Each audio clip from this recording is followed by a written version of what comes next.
perception, how much limitation it has, or how much extraordinary perception we people have. And if you think of Indian culture, Indian thought, it's through sensory extraordinary perception only people have written so many treatises, right from Vedas. And they were able to perceive the sound which is not perceivable by a common person. That is how we have, be it an anatomy, be it medicine, be it any other subject, Indian seers were capable of. Now, since we have lost that chain, that power, extraordinary power, we need some gadgets. So we may not be able to perceive. This is one way. And in Ayurveda, we have three vital parts in the body. One among them is brain. And you know very well, the study of brain is still going on, not completed yet. Madam will agree with that. So she is the authority, isn't it? So, when we speak of brain, how we can interfere with the functioning of the brain? This is the one which we have to think. And we know very well, as a doctor, as an Ayurvedic practitioner, I feel that we have a limitation. We only can do this much, beyond that we cannot do. Because we are too materialistic, at the material level we think. And here is a person who is going to tap the brain. He trains the brain, entrainer of the brain.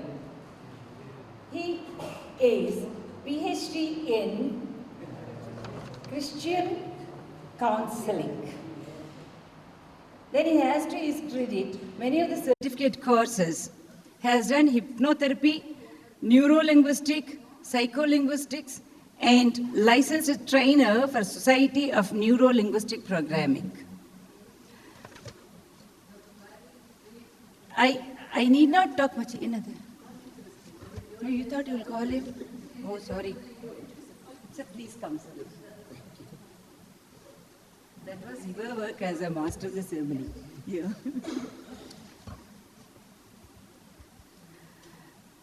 So I thought it would come as a surprise, the speaker. Anyway, thank you, sir. Thank you for accepting us. So he is the Dean of Mind-Based Studies, IQUIM, featured in the Wall Street Journal and Business Week. Most importantly, he has created more than 450 personal development programs. And being utilized speaks about the sales of these products, successfully marketed more than 3 million products worldwide. He has put up 31 years of service in this area. When you go through his CV, his journey in this field starts when he was 12 years old. First time when his father taught him a relaxation exercise, as a young boy, he recorded, and from there he started about the sound, following it, and then the whole journey goes in. I'm not going to detail it further because all of you are eager to hear to him further. And I need not tell about what will be his type of oration because he was in TV and radio for more than a decade. So that speaks about his oration and presentation. He is the founder CEO of Positive Changes Hypnosis Centers. These had many franchise centers in the many countries. And currently, he is Braintap Technologies founder CEO. He has also authored into, that means to say, speaking, training, finding out products. Now he also into writing. So whatever he does, he puts into writing. He has co-authored many books. Few I'll just quote here. Your Flourishing Brain. Then co-author with Weight Loss for Life in 10 Easy Steps. And co-authored in Freedom from Fat. Thrive on Overdrive, How to Navigate Your Overloaded Lifestyle. No, most of us very much need it. Of course, those who are practicing already in the energy, they may not be, but I am one among them, of course. Then he has also authored a book called Awaken the Genius. This speaks about, everyone is a genius, but the thing is how to awaken it. So that becomes very essential. And Mind Technology for 21st Century is another book. His book, Awaken the Genius, was voted best after book of the year in North American Book Dealers Exchange. So this is Dr. Patrick K. Porter, PhD. I am presenting to you as a speaker on the topic Brainwave Entrainment and HRV. He'll be speaking on this topic in 3 sessions. This is the first session. Over to Peter, sir. Please, sir.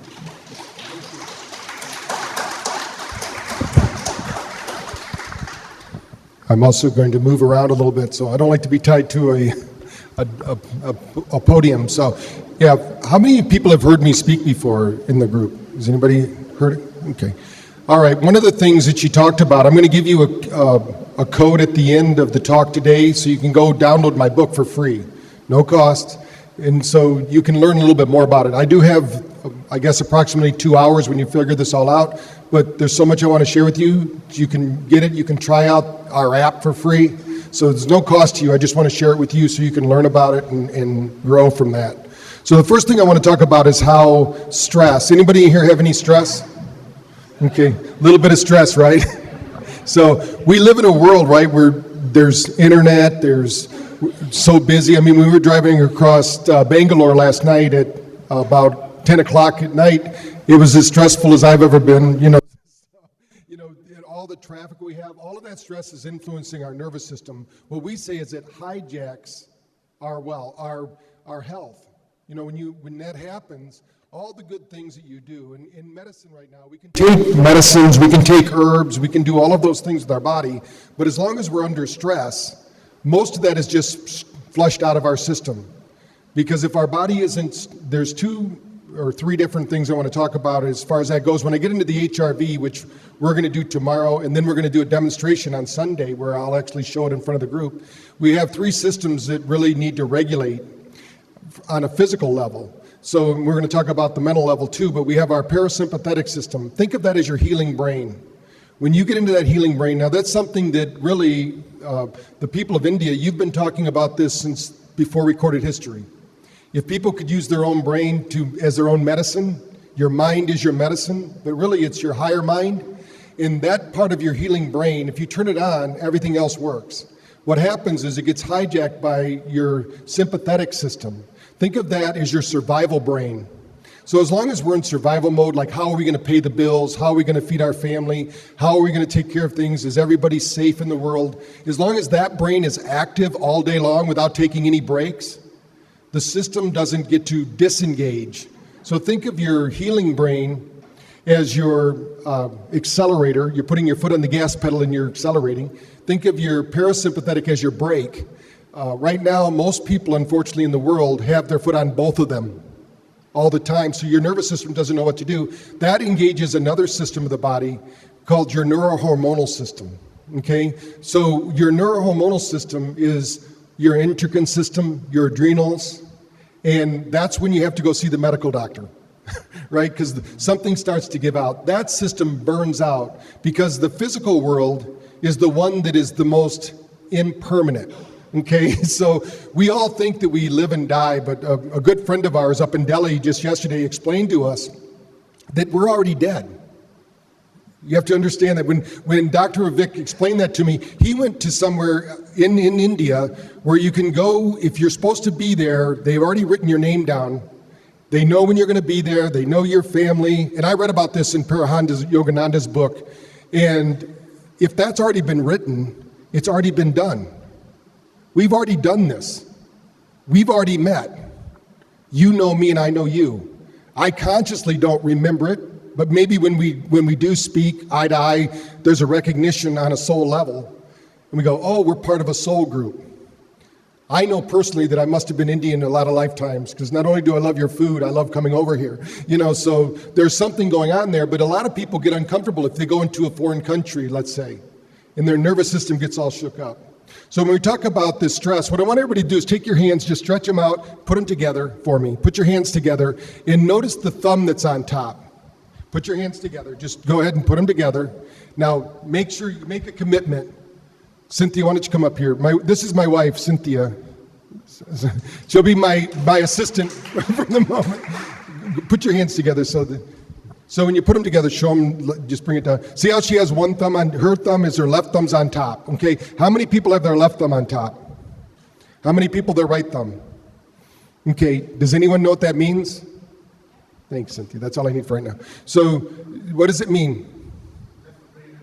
Right, so if your right thumb's on top, there's a good chance that your left brain is dominant, and vice versa. But that's not really what I want to do for this exercise. Put your hands together, once again, your thumbs. Now roll the other thumb on top. So if your right thumb's on top, put your left thumb on top. What does that feel like when you do that? That's uncomfortable, right? That is the stress I'm talking about. So let's say you go to your medical doctor and they say, you know what, you have to give up this kind of food, or you have to do this kind of exercise, but you're so used to and you're so conditioned to do the things that you've done every day. There's a saying that I have, you get what you rehearse in life, not what you intend. So we have a saying in America, the road to hell is paved with great intentions. Everybody intends on doing something, but they don't always do it. So what we do is, but if you practice putting them together, now put your hands together again, put whatever thumb is comfortable on top. How many of you put the new thumb on top? Okay, so see, there's a few of them here. You are the adventurers, right? You're the ones that don't mind a little bit of stress. If you could live on the edge with a little bit of stress, you're going to learn and grow, because as the only reason that humankind is where it is today, and hopefully we figured out before we destroy each other, but the reason is because somebody out there is a little bit on the edge, stressing, moving forward, trying something new, trying something different. This is how our brain works. If our brain doesn't get challenged, then it doesn't grow. If we do the same thing every day, in other words, our brain will atrophy.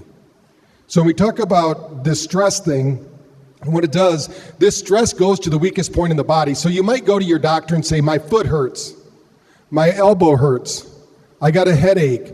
The reality is that pain is not located in your body. Okay? That pain is located in your brain or in your mind, and your mind is not located in your body. You're non-locale. Okay? So that's what I want you to understand. So you already know that, but you've forgotten it somewhere along the way. So what you're feeling is there's a problem. Let's say you stub your toe, and so you've got a little bit of a cut on your foot. You think your foot hurts. No, it's a signal going to your brain that says there's something wrong, and it doesn't turn off until you take care of it. I work with a lot of military people that have what they call post-traumatic stress disorder, which is a bad problem with our military in the U.S. And I worked with a gentleman that didn't have any legs, but he had a pain in his foot. They call this phantom pain. There's actually a good book called Phantoms of the Mind, which talk about how the body processes pain. And we had to take him back to the day he was in Vietnam, and he jumped out of a helicopter onto a landmine, and that produced, of course, the effect where he had no legs. But his brain still remembers that experience. It plays it over and over again, so the pain didn't go away.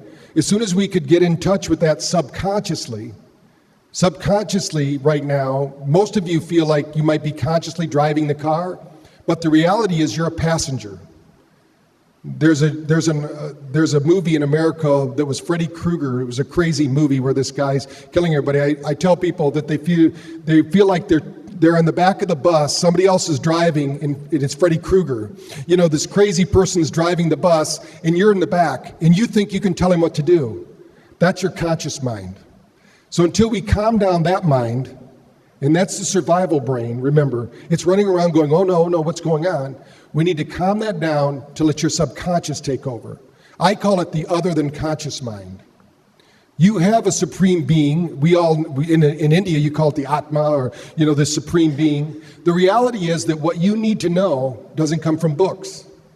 There have been so many people through history, and like Edgar Cayce, for instance, a gentleman, he could sleep on a book. All the knowledge from that book was in his head when he woke up the next morning. I've tried that, it didn't work for me, but he had that experience. So that means that book is an energy. We manifest it into pages so that we believe we can do it. But the reality is, study after study shows, if you even page through a book at lightning speed, you know 98% of that book. Even though you consciously, it's your belief system that's blocking it, not the reality. So what I want to do is, and the same thing's true with your body, you can go above your body and do a lot of different things. So stress also, we heard earlier that you're 99.99999% space, which is true. So how do we program that space? You're going to learn a lot about that from the group here today, the speakers, in the next 3 days. But we're going to talk about how we use light, sound, and vibration to do it. And then Dr. Sidrallo, who's coming up next, is going to talk about how we use even lasers to do that, and photobiomodulation. Because the information, who you are today, is the sum total of the rays of the sun, the light frequencies, the sound and vibration of the universe, the Om. Who you are that person. And the next piece of information you need is actually in the next breath you take. If you breathe in that pranic energy, that's the information you need. Just watch. Most of you know about people dancing, right? You've seen people dance. If you see somebody trying to learn dancing, a new move, and they don't breathe, what happens? They can't move. Just like when we do our test with HRV, and we're going to talk about it over the next 3 days, we know that people who practice yoga, you're going to practice with Terry Hodgkinson, who's a master of Tai Chi. When you can practice Tai Chi, you can practice these kind of things, or you do when we talk about dancing. Those are 3 ways we know the body can learn to move, breathe, and basically be a part of life. Because the people that move and breathe, that's what our bodies are made to do. They're going to be healthy. If you don't move and breathe, you won't be healthy. That's why right now the newest bad habit that everybody has is sitting all the time. And the problem is that our nervous system is designed to move and breathe. That's why that's really, and besides the fact that in the history books it talks about yoga was developed because the royalty wanted to have sex, that's a big motivator, right, for men. So, they're going to do that, but the reality is they found out all these other benefits. And now it's all the other benefits that make it so. But when we're doing those things, it actually affects not only you. When we talk about the genes that make you up, this information, they now know through science, like Bruce Lipton and other people, that when you change, when you sit in meditation, you do your breathing, you do your yogic practice, you do your Tai Chi, you're actually affecting your family. 7 generations into the past and 7 generations into the future. You are actually affecting them. You don't have to say a word to them. So when my dad got help doing his meditation, he affected me. That's why in my one book, I talk about how I was blessed to be the son of an alcoholic. But I was blessed to be, because he got out, right? He didn't stay an alcoholic. So he thought, well, there's 9 of you. We had 9 kids in our family. We were Catholic, so you can say the rhythm method didn't work, if you know what that is. We were supporting the Pope at that time. So, they have all this. But what happened was when he changed his family. So you're changing your family and people you haven't even met yet, generations. So when you sit in your meditation, there's a field of energy that's going out. It might not affect your family today, but maybe the 7th generation. You never know who you're going to affect. When I stand up here, and I know my dad, he's passed on now, he's watching us or part of the energy field of everything. When he made that change, he had no idea that his change was going to affect literally millions of people. We have millions of people listening to our app every day. But I wouldn't be doing that if my dad didn't get the help. I would have had to go through the struggles, all the strain, and maybe I would have found out. But I'm Irish, so you know what Irish people do, right? I'd be at the bar having a drink right now. I shouldn't even be here. That's what the genetics tell me. But you're not the genetic sum total of mom and dad. The reality is you're only 20% of what mom and dad did. You're 80% of the books you read, the people you hang out with, the thoughts you think. All of those things make up who you are. So don't blame it on mom and dad. You know, then part of it is taking ownership, right? Taking ownership of what you're doing. Now, why are we going to do this? There's something called neuroplasticity. Okay, 10 years ago, if you were to talk to somebody, 20 years ago, if you were to talk to somebody, they'd have said, you're born with a brain and it's fixed. This is the only brain you have. You're a brain for an engineer. You're a brain for a medical doctor. You're a brain for a garbage disposal. You know, even the caste system, all of those things, that's not true. You are infinite. You have the same Atma. You have the same holy, there's one person here. We're just having a play. I'm playing the role of Patrick Porter today. You know, tomorrow I might play the role of you. I might be born in Ireland. I might be born in America. I might be born in India. It doesn't matter. It's all one thing. But we have this separation effect that we have. So what we're going to do, light is the one common denominator. If you've ever traveled and you've gotten what they call jet lag, has anybody ever experienced that, where they call it jet lag? Yes. So I'm very lucky. I don't experience jet lag because I don't believe in jet lag. What I believe in is light, sound, and vibration, the building blocks of the universe. Where I'm at in this space and time, I'm here and manifest because light allows me to do that. You see me because sound is present in me. And that sound is resonating out as a frequency. You're seeing me because I'm sharing my photons with you. I'm seeing you because you're sharing your photons with me. That's happened all throughout creation. Nothing ever leaves here. It cycles and recycles. So if we can change light, we can change the way that our brain processes. Now, the light from the sun actually tells us what to do. Just medical science is proving this now. Let's say that if you don't go to sleep by 10 o'clock, which is part of your studies, actually, when you look at your books, you should go to sleep at 10, get up at 4. And I'm going to tell you why that is a little bit. 10 o'clock, you go to sleep, or whatever time it is that you, by 12 to 2 o'clock, you're making melatonin. Melatonin is your brain's cleaner. If you don't have enough melatonin, your brain will not detoxify. You'll get amyloid plaque. You might actually get Alzheimer's. I'm saying those are options. It's not a prescription. You know, you can change those things. They now know that light, and like when we do the Braintap session, we took a group of women, 50 to 65 years old, onset dementia, with a device we have in the States called New Mind. It can measure neuroplasticity.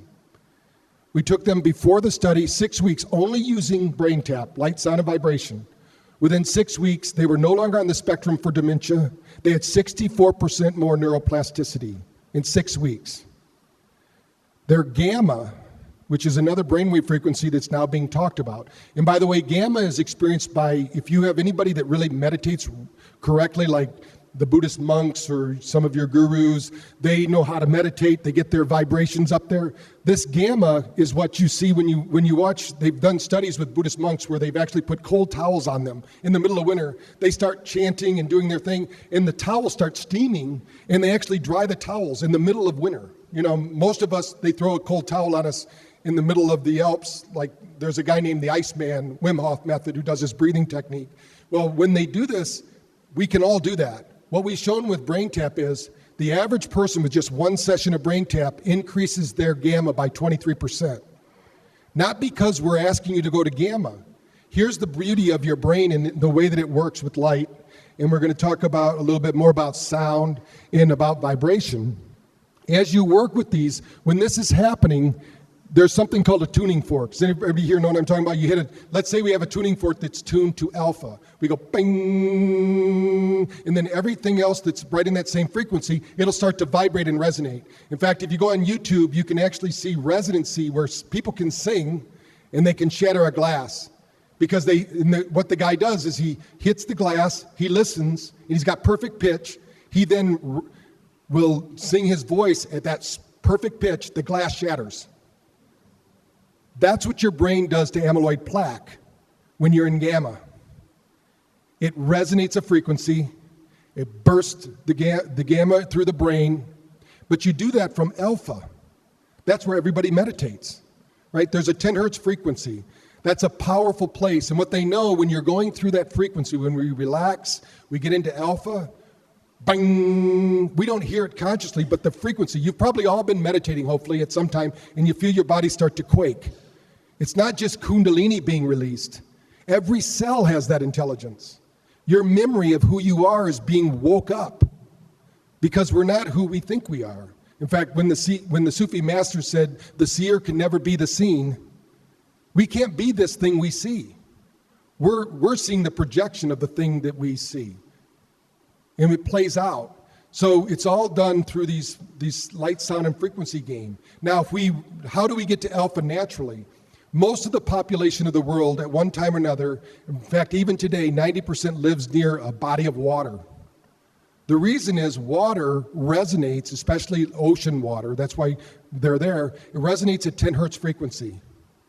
10 hertz frequency is a magical frequency for our brain. It has that resonance that increases all brainwave activity. That's why we meditate. That's why we do those things. And when we do that, we get what's called a delta burst, which gives us energy, and we get a gamma burst, which connects us with the infinite, who we truly are. Now, if a lot of people in America don't understand, why would a rishi or a yogi go to the mountains, to the Himalayas to meditate? Well, it's very simple if you know the science. When they go to the mountain, it's because the mountain resonates at 7.8 hertz frequency. That's theta. But instead of them even having to do anything, if I could take you to a place where you just go there, your body starts to resonate, because our bodies are biofeedback in nature. Even what's going on here today, I'm going to feed off you, you're going to feed off me, we're resonating together. If you like me, then you go, oh yeah, we have a good residency. If you don't, you go, I don't know, that Porter guy, whatever. So what happens though, if we're in residency and we have the same thoughts, we have the same beliefs, we have the same experiences, then that common knowledge, there's a group IQ here, there's a group energy. In fact, your heart right now, you have this harmonic frequency. Your brain is electrical, right? So when we measure brainwave activity and we talk about it, we have to use electrodes, right, to measure the brain because it's so small, electrical current. But our heart is magnetic. When we walked into this room, each of you walked in with a field of energy. You didn't walk in alone. You walked in with this field of energy that extends about 18 feet from you. And now you're sitting in each other's energy fields. You're sharing that energy. You're listening to my voice, but you're sharing much more than that. There's a much richer experience than the one that I'm talking about.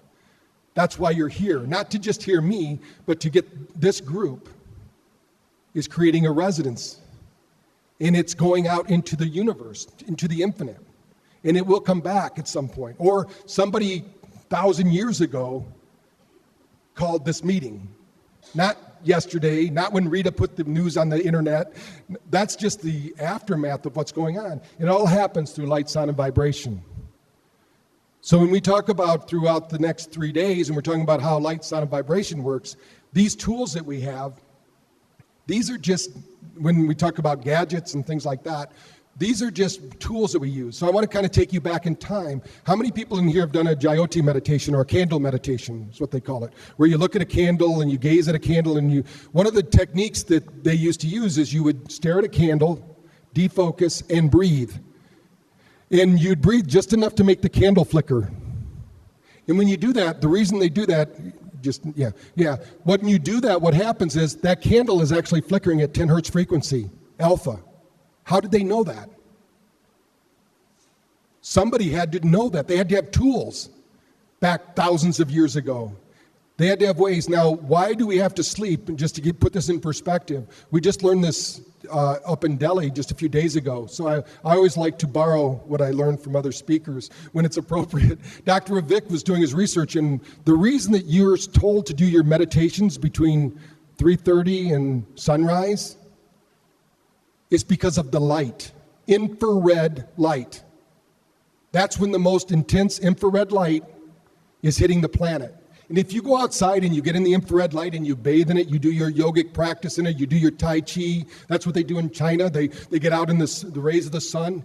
Did you know you can inoculate yourself against sunburn? You could go the rest of the day out in the sun with no protection. because God has already provided us protection, but we're sleeping through it.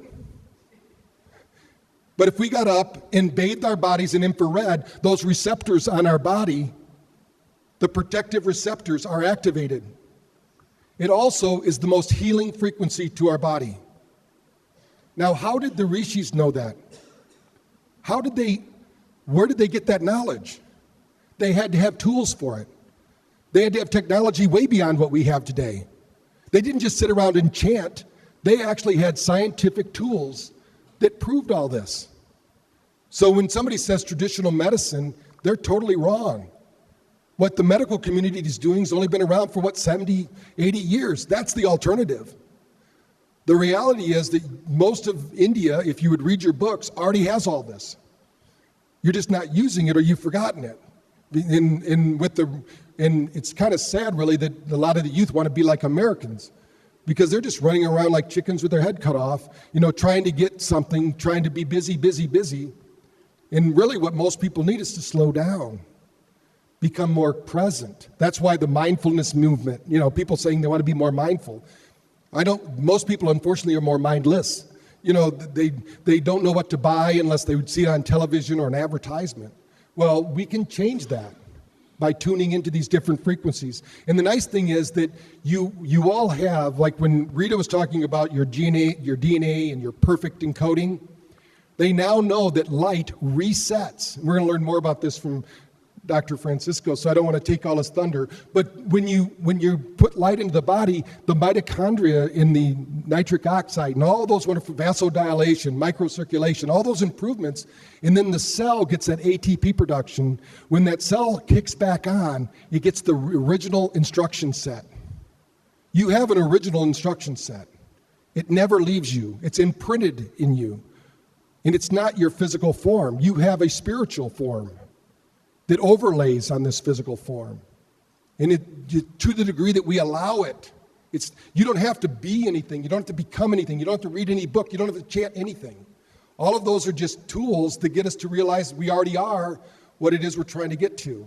So when I'm talking about our product like Braintap, I'm talking about how do we get masses of people. One of my goals used to be to reach 1 million people. Well, we sold 3 million. This was years ago. We've sold so much more. I mean, I have 1,000.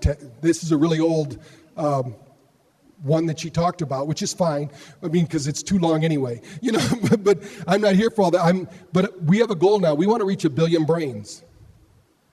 I think if we can get 1 billion brains meditating, not focused on whatever they want, not a hidden agenda, but just to awaken, just to wake up, be who you are, this planet's going to change.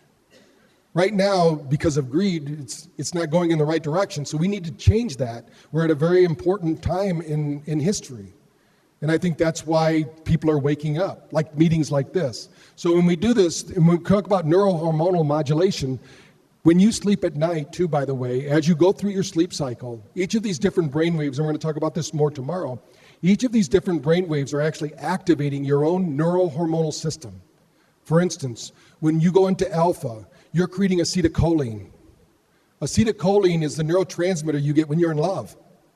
When you don't care if he or she doesn't pick up their clothes in the middle of the room, you just pick them up for them and you're so giddy because you're in love. And then eventually you go, dang it, they left their clothes in the middle of the room. You start getting angry because you forgot that sense of love and that kind of thing. Now, when we get into theta, your brain produces GABA. One of the biggest things they're doing in the world right now is they're doing research on GABAnoids because they want to create a synthetic GABA. If you look to your right now, see the person to your right, just look over to the person to your right, look to the person to your left, because if it's not you, it's one of them that isn't sleeping well at night. 1 in 3 people in the world aren't sleeping deep. That's why GABA is so important. People are missing the theta brainwave.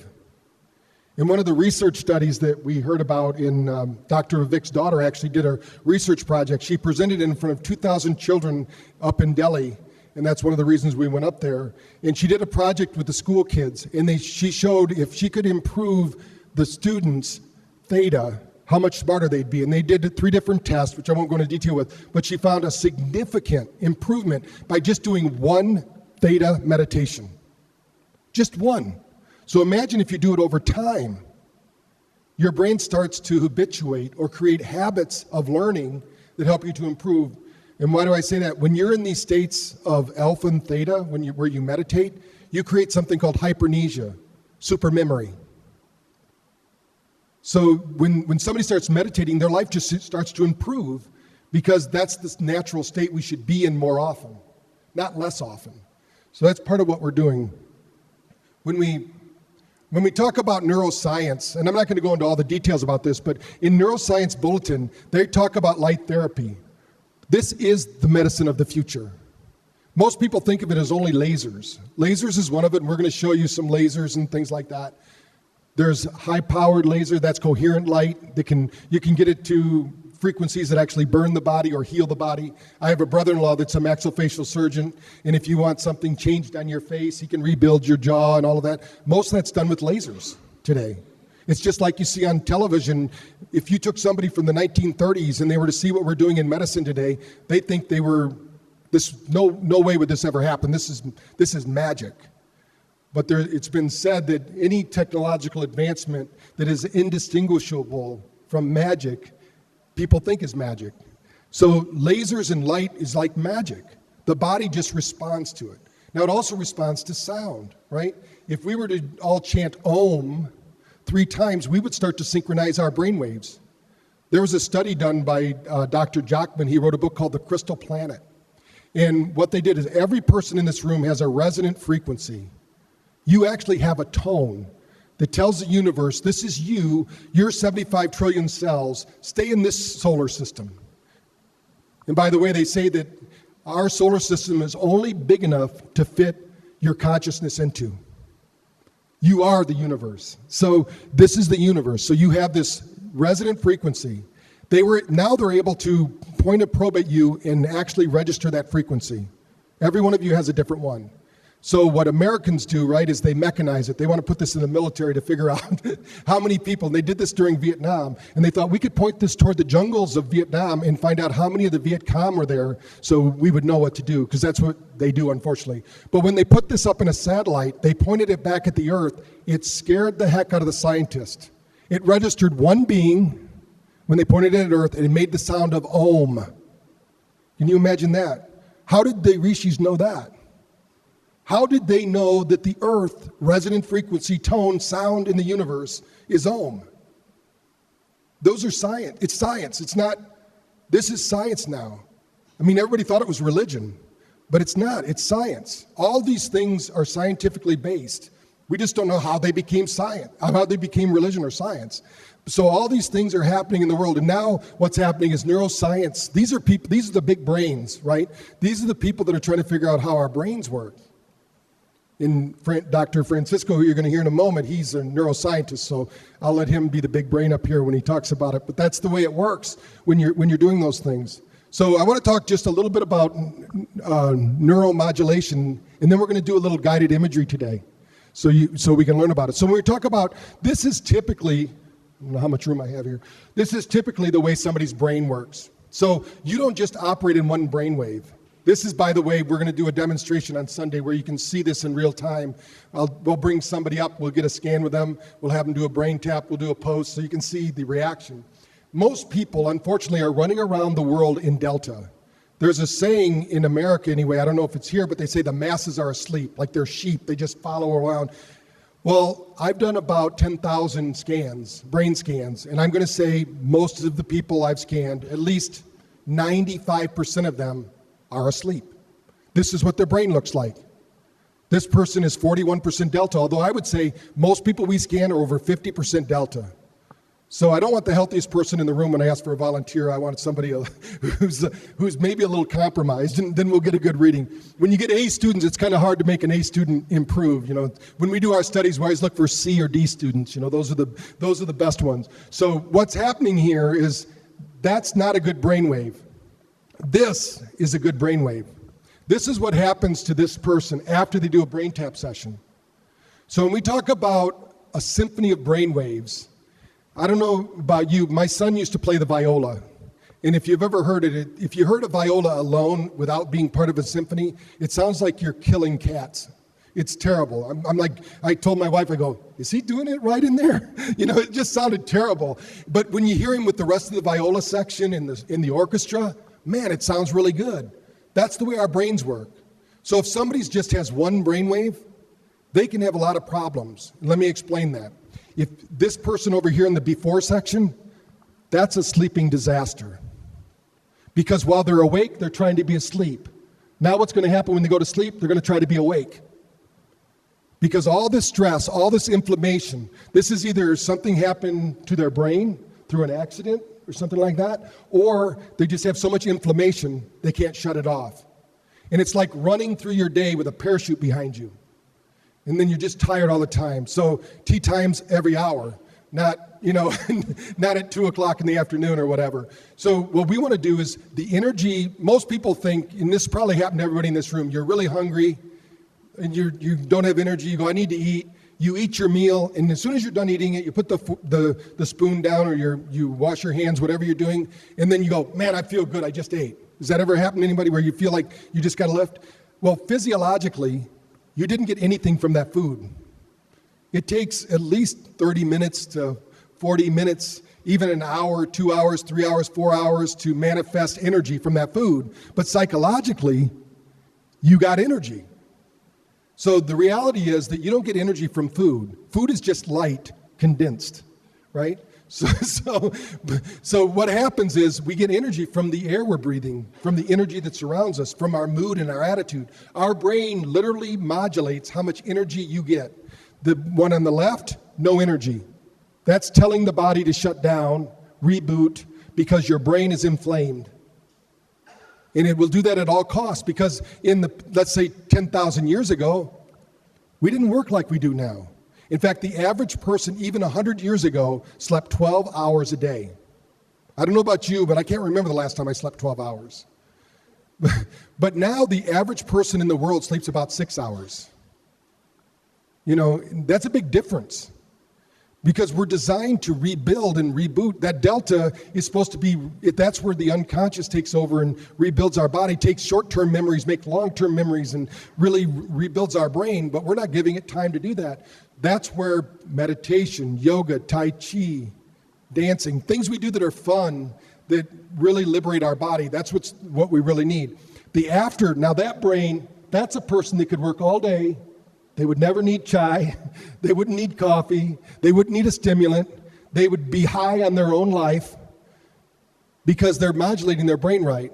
On the other side of it, autism in America is going crazy. I don't know how it here is in India, but 1 out of every 45 boys in America are being born with autism. That's pretty frightening. It used to be 1 out of 3. 1 out of 300. So when you think about it, that's a big shift in a very short period of time. It could be a lot of different reasons, but whatever's happening in the brain, they don't have alpha.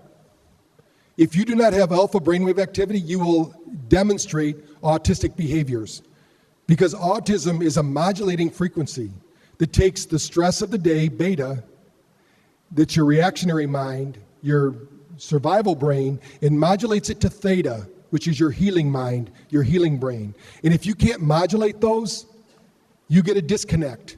So when Robert Melillo, who's Dr. Robert Melillo, I got to travel with him through Sweden, and he talks about disassociated kids.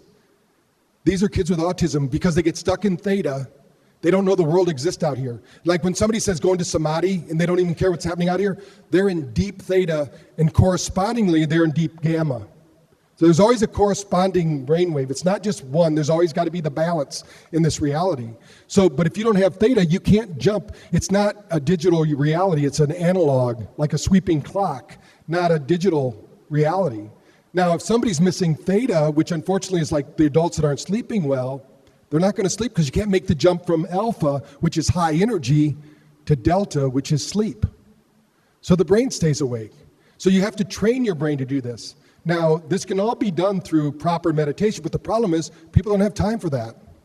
So what we did back in the 80s, we thought we need to have something where you can just press play to change. That's the kind of universe we live in. They just want to press play.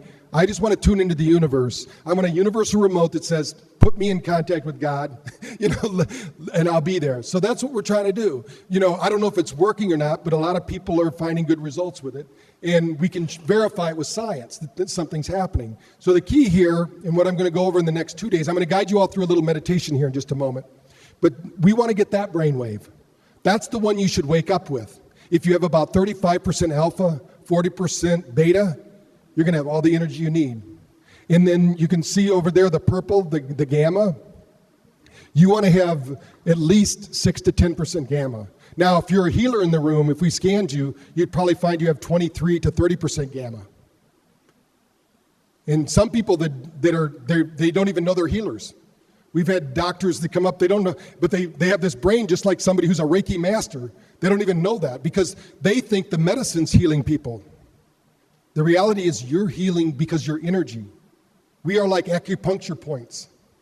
And when somebody meets up with us, those 2 points meet, that energy resonates and shatters whatever happens. We might give them a pill, but the reality is it was the energy exchange.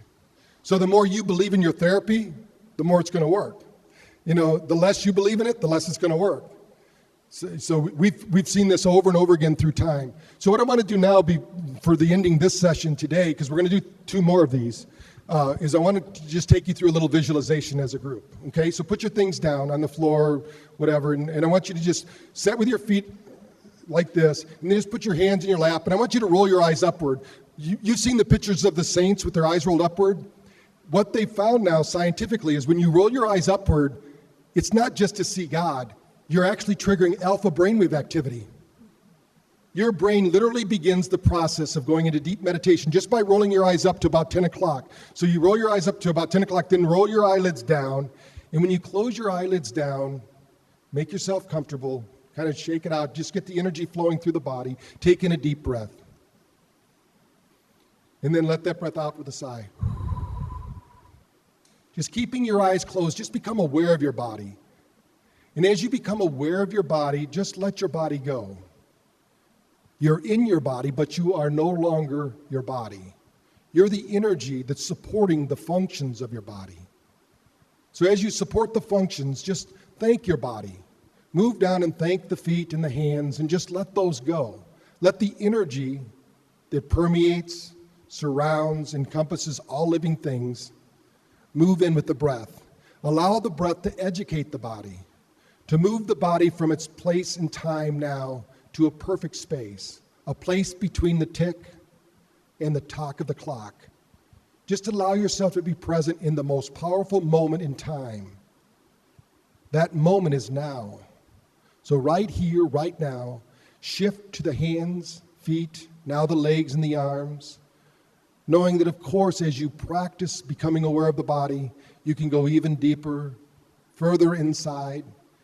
And as you go deeper and further inside, tune into your heart. Tune into the frequency of your heart. It's that resonant frequency that I want you to tune into. Listen to the sound of your heart, the rhythm, the cadence of your heart. And imagine in the center of your heart, there's a spark. Knowing that to start a fire, you only need a spark. So imagine that spark, that Atma, that you're fanning that flame. And as you fan that flame, it fills the heart.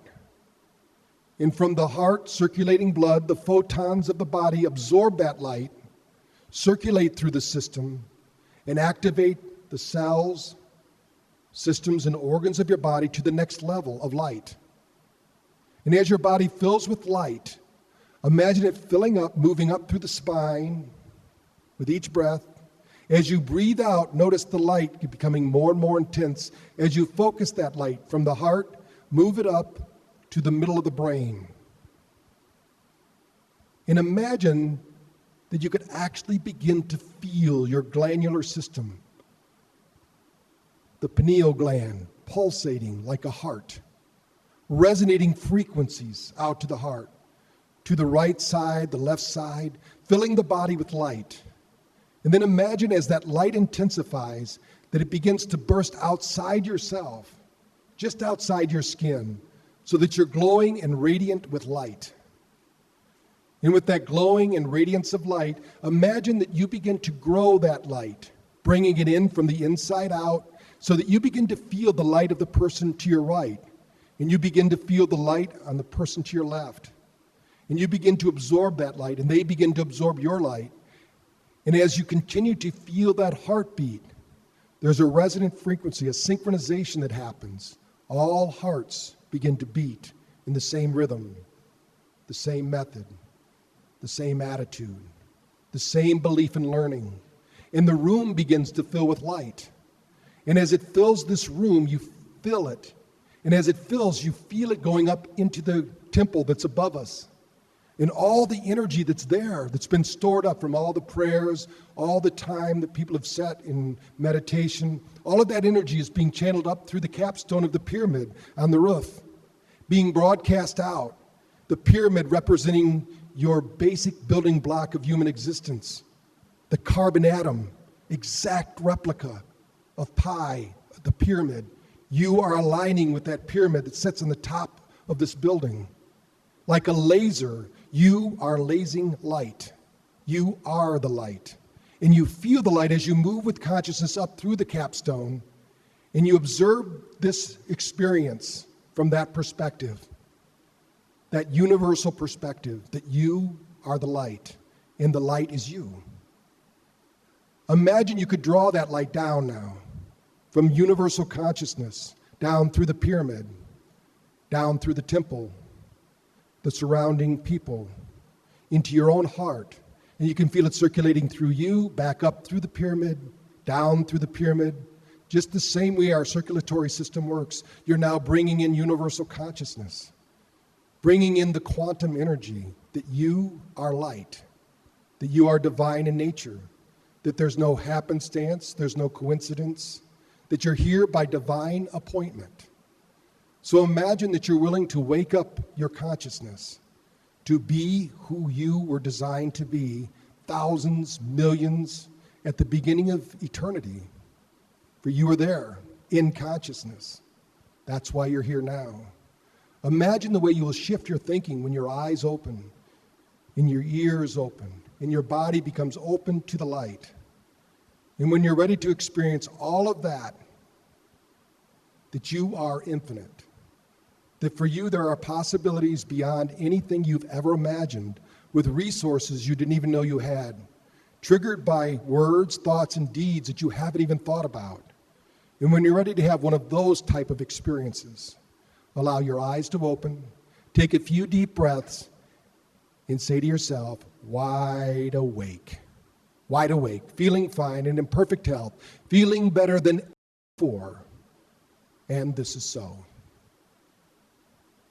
Take all the time you need, and when you're ready, just allow your eyes to open, give a smile to the world, and get a smile in return.